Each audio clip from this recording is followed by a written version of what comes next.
Olá, começa agora mais um episódio do Macro Review, podcast de economia do C6 Bank. No episódio de hoje, a gente vai contar por que a economia da Europa parece ter parado no tempo. Sem o impulso do crescimento da Alemanha, país de maior peso da região, o PIB da zona do euro caminha a passos lentos. Nem mesmo os cortes de juros promovidos pelo Banco Central Europeu têm ajudado a atividade econômica da região a reagir, e o fraco crescimento da economia se tornou uma preocupação. Então, será que a Europa vai conseguir sair do ciclo de baixo crescimento? Quais são as perspectivas para a economia do euro? No episódio de hoje, a gente vai responder essas perguntas e a gente fala também sobre os números recentes do PIB da China. Já no segundo bloco, a gente explica como a falta de chuvas tem sido uma preocupação para a inflação brasileira. E no fim, vamos trazer detalhes sobre a discussão de novas medidas para equilibrar as contas públicas no Brasil. Hoje, a gente tem ainda a participação da Marina Valentini do JP Morgan Asset Management.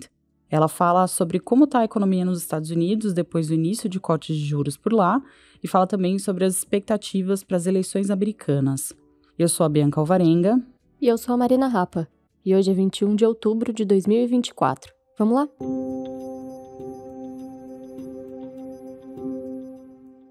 Depois da pandemia de Covid-19, muitos países desenvolvidos já conseguiram retomar o ritmo de crescimento econômico.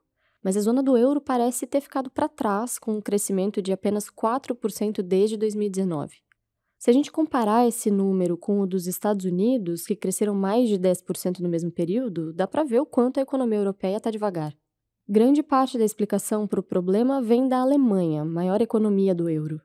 Se antes os alemães lideravam o crescimento do bloco, agora o país é a âncora da economia europeia. E aqui eu não falo âncora no sentido do país trazer estabilidade, mas sim a âncora que puxa o desempenho da zona do euro para baixo.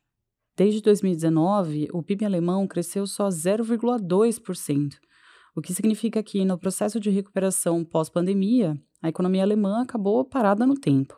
Para o país, o crescimento está bastante ligado ao sucesso da indústria, mas manter as fábricas funcionando tem sido desafiador, para dizer o mínimo, né?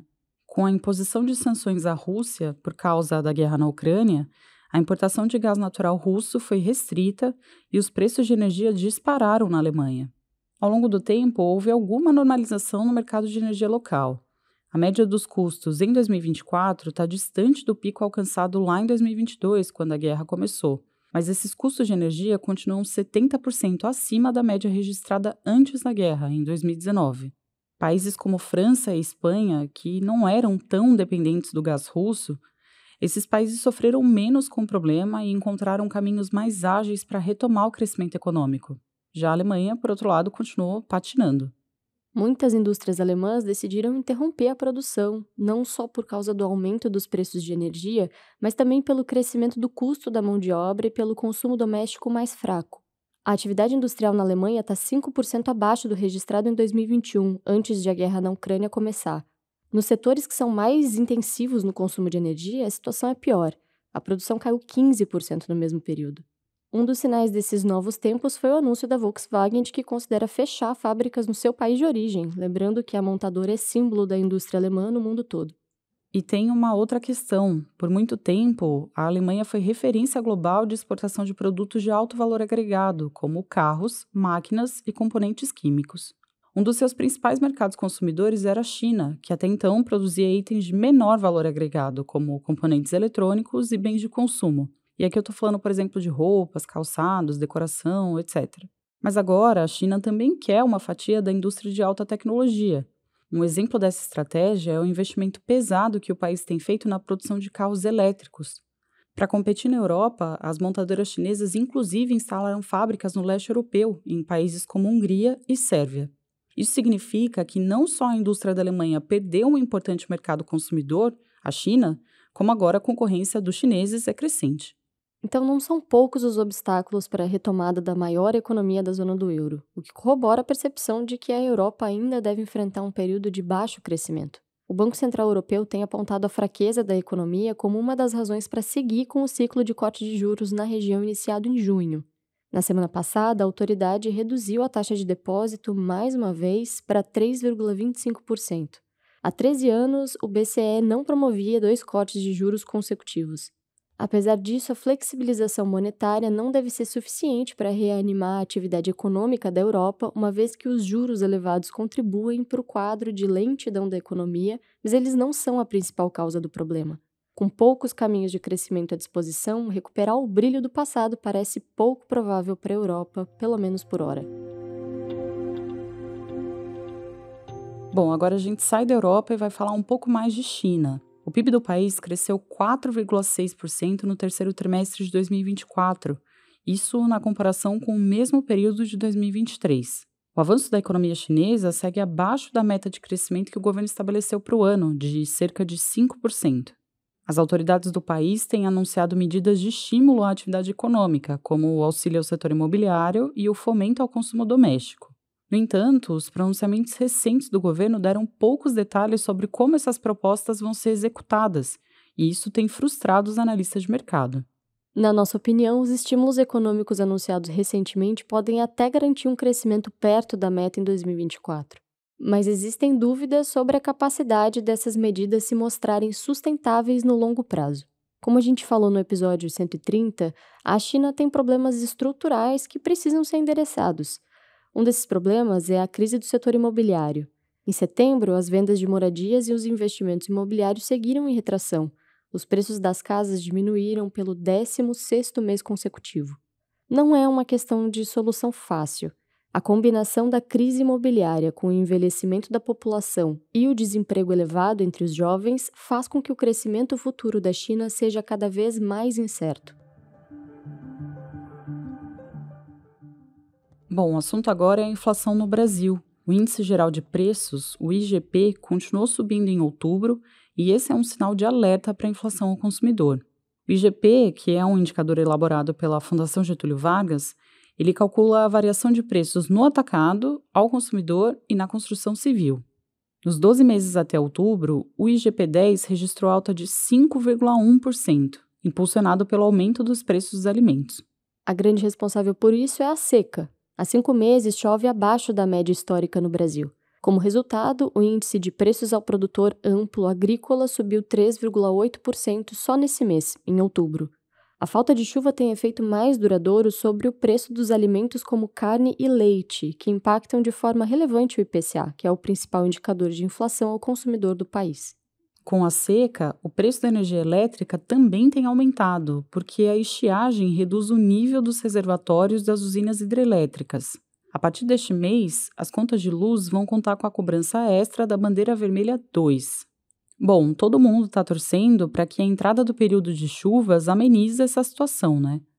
Por enquanto, a gente espera que a conta de luz vá terminar o ano com a bandeira vermelha 1, mas não está descartada a hipótese de a gente seguir com a bandeira vermelha 2, o que adicionaria cerca de 0,2 ponto percentual na inflação de 2024.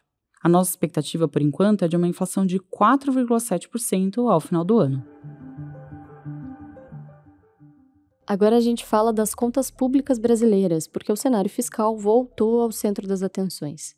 O governo está discutindo um pacote de corte de gastos que pode variar entre 30 e 50 bilhões de reais. Os detalhes do plano devem ser divulgados após o segundo turno das eleições municipais e ainda precisam da aprovação do presidente Lula. O debate de novas medidas é um indício da preocupação do governo quanto à sustentabilidade do arcabouço fiscal. A ministra do Planejamento, a Simone Tebet, ela afirmou recentemente que, abre aspas, chegou a hora de levar a sério a revisão de gastos estrutural, fecha aspas. A iniciativa é bem-vinda, mas ainda há poucos detalhes sobre o que vai ser anunciado. Por ora, a gente acredita que as propostas devem ter um impacto limitado sobre o orçamento. E por quê? Bom, na nossa avaliação, os números citados, de 30 a 50 bilhões de reais, esses números dificilmente serão alcançados e eles não são suficientes para equilibrar as contas públicas. E não só isso, né? Nas últimas semanas surgiram notícias na direção oposta. Notícias de propostas do governo para excluir determinados gastos do limite de despesas do arcabouço ou até das regras do resultado primário. Essas seriam maneiras de se esquivar das regras fiscais. Apesar do esforço e dos cortes que ainda podem ser anunciados, o endividamento do governo deve continuar a subir. Nesse cenário, os investidores estrangeiros tendem a retirar recursos do Brasil, o que pode trazer pressões para o câmbio lá na frente.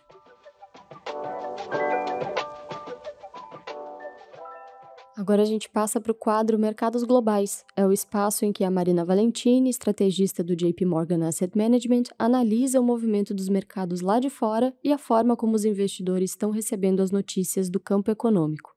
Hoje a Marina faz um apanhado de 2 assuntos.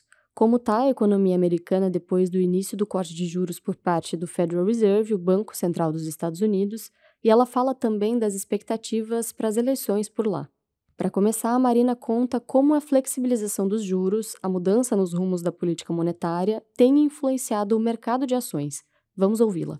Na semana passada, o índice S&P 500 das 500 maiores empresas americanas atingiu seu recorde do ano número 46 e teve uma semana boa com uma alta de em torno de 0,7%. Por que foi, uma outra boa semana para as ações dos Estados Unidos? Bom, continuamos recebendo bons dados para a economia dos Estados Unidos, que continua apontando para um possível pouso suave, o famoso soft landing. As vendas do varejo de setembro saíram bem robustas, superando as estimativas e sugerindo que os gastos dos consumidores estão aqui agora a caminho de crescer 3,4% nesse terceiro trimestre de 2024, que é um número bem sólido, 3,4%. E espera-se que agora também no quarto trimestre continue essa tendência de um consumidor forte, ainda saudável, com gastos de consumidor saudáveis. Então, todos esses dados apontando para uma economia saudável, incluindo também o mercado de trabalho, o mercado começou a reduzir as chances da Reserva Federal, do Fed, precisar de cortes agressivos e também diminuiu as suas probabilidades de recessão. Então, o que significa isso para os investidores? Mesmo que sejam graduais, os cortes de juros do Fed devem continuar apoiando as ações, mas outro fator que tem ajudado muito são os lucros das empresas. Os lucros do terceiro trimestre de 2024, desse ano, começaram muito bem. A gente já teve 10% da capitalização de mercado do S&P relatando resultados de lucro até agora. E os lucros do S&P estão encaminhados para crescer 4% comparado com o ano anterior, nesse terceiro trimestre. Então, resultados bem sólidos. Isso também vai ajudar as empresas se eles continuarem, Agora, será que as eleições americanas, marcadas para o início de novembro, já entraram no radar dos investidores? Como se posicionar nesse cenário ainda de bastante incerteza? A Marina explica. O segundo assunto que eu queria falar hoje é sobre as eleições dos Estados Unidos, elas estão chegando, e as probabilidades dos mercados de aposta se moveram um pouco nessas últimas semanas, agora a favor de Trump, com uma probabilidade de 53% contra 51% para a candidata Harris. Mas a corrida ainda está muito acirrada, está muito difícil realmente prever o resultado. Eu queria lembrar aqui que a gente acha que os investidores não devem deixar ou mudar nenhum dos seus planos de investimento de longo prazo de acordo com o que eles acham que vai acontecer ou o que eles sentem sobre algum partido político americano. Porque na longa história dos Estados Unidos, desde 1950, a gente já teve 18 eleições presidenciais, mais de 10 transições da Casa Branca entre republicanos e democratas, mas em todos esses 70 anos, o PIB cresceu em média 3,2% cada ano, que é bem, bem forte, e o índice S&P 500 teve um retorno de 9,4% anualizado. Então, sim, pode ter algum barulho relacionado às eleições agora no curto prazo, mas diferente do Brasil, de países emergentes, a direção do país não muda tanto se ganha um partido ou outro. No entanto, existem sim, talvez algumas questões de longo prazo mais importantes, principalmente dessas eleições, vão ser o fiscal e o comércio. Já do lado fiscal, parece que os dois candidatos têm proposta aqui para aumentar a dívida dos Estados Unidos, baixar os impostos. De acordo com estimativas de um comitê de responsabilidade fiscal, o candidato Trump, as propostas dele poderiam impactar ainda mais a dívida dos Estados Unidos. Mas aqui a mensagem para o mercado de renda fixa é que existe esse risco fiscal de qualquer jeito. E com o comércio, a gente também precisa ficar de olho aqui. Os dois candidatos querem apoiar medidas protecionistas, mas aqui, do lado do candidato Trump, já temos visto uma postura ainda mais dura, Então, isso pode causar um dólar mais forte e volatilidade nas moedas e ações de países emergentes se a gente chegar a ter um resultado com uma maioria republicana. Mas a gente vai ter que ter paciência e esperar depois do dia 5 de novembro os resultados. Hora da nossa agenda. Eu compartilho agora os dados econômicos que a nossa equipe acompanha nos próximos dias.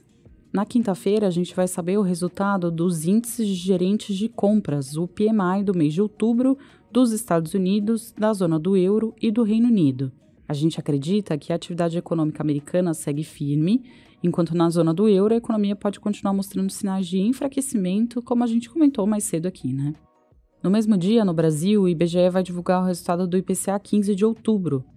A gente espera uma alta próxima a 0,5% na prévia da inflação do mês, uma alta impulsionada pela mudança na bandeira tarifária de energia elétrica, também como a gente falou aqui quando a gente estava falando de inflação.